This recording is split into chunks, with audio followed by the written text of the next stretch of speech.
Balik lagi bareng gua di channel paling inspiratif.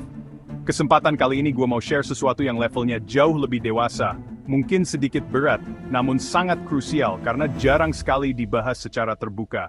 Siapkan fokus, karena gua akan bawa lo untuk menulis ulang skenario agar memanipulasi realitas agar semua berjalan sesuai keinginan lo. Bagian 1. Krisis narasi. Dunia bergerak dalam sebuah pola yang stagnan. Kebanyakan orang menjalani hidup bukan berdasarkan skenario yang mereka buat sendiri, melainkan berdasarkan naskah sisa dari ekspektasi sosial dan ketakutan masa lalu. Ada semacam kegagalan sistemik di mana individu merasa menjadi tokoh utama dalam hidupnya, namun tidak memiliki akses untuk membalikkan semua realita. Pasti ada pertanyaan besar di pikiran lo, mengapa banyak rencana masa depan runtuh saat dijalani bersama orang lain? Jawabannya sederhana, karena skenario yang dibangun seringkali hanya berisi daftar keinginan, bukan struktur pondasi. Tanpa skenario yang presisi, sebuah hubungan hanya akan menjadi dua aktor yang berada di panggung yang sama, namun membaca naskah yang berbeda. Bagian 2. Membangun entiti baru. Dalam dunia optimasi, sebuah entitas yang kuat membutuhkan otoritas. Begitu juga dalam hidup.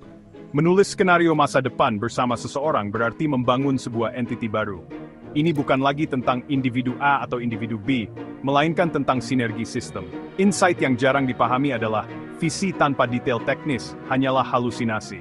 Menulis skenario hidup memerlukan ketajaman piksel sempurna. Jika narasi yang dibangun masih buram, maka realitas tidak memiliki data yang cukup untuk memproses permintaan tersebut. Skenario yang efektif harus mampu mendefinisikan resolusi dari gaya hidup yang diinginkan. Mulai dari bagaimana manajemen emosi saat krisis, hingga bagaimana struktur aset finansial dikelola untuk mendukung kebebasan kreatif bersama. Bagian 3. Teknik reverse. Jadi, bagaimana sih cara menulis skenario yang mampu mengubah probabilitas menjadi realitas? Jawabannya adalah dengan menggunakan metode rekayasa balik. Jangan mulai dari hari ini. Mulailah dari titik akhir di masa depan yang diinginkan. Coba visualisasikan sebuah pencapaian, misalnya berdiri di puncak karier dengan stabilitas mental yang utuh bersama pasangan. Nah, dari titik itu, tarik garis mundur. Apa keputusan strategis yang diambil 3 tahun sebelumnya? Kebiasaan harian, apa yang harus diinstal hari ini, agar versi masa depan itu menjadi valid? Intinya, ini adalah tentang membangun high authority life, di mana setiap tindakan harian adalah proses indexing menuju masa depan.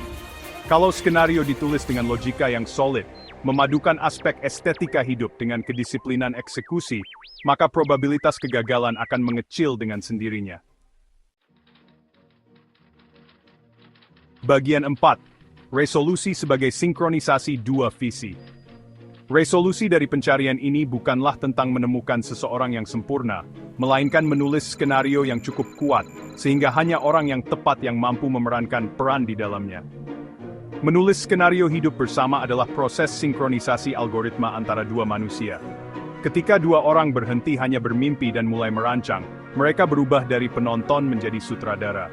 Resolusinya ditemukan saat skenario tersebut tidak lagi menjadi beban, melainkan menjadi kompas. Keselarasan itu tercipta bukan karena tidak adanya konflik, tapi karena skenario tersebut sudah memprediksi konflik dan menyiapkan protokol penyelesaiannya. Inilah yang disebut dengan sovereign living, hidup yang berdaulat atas naskahnya sendiri. Pada akhirnya, masa depan adalah sebuah ruang kosong yang menunggu untuk diisi.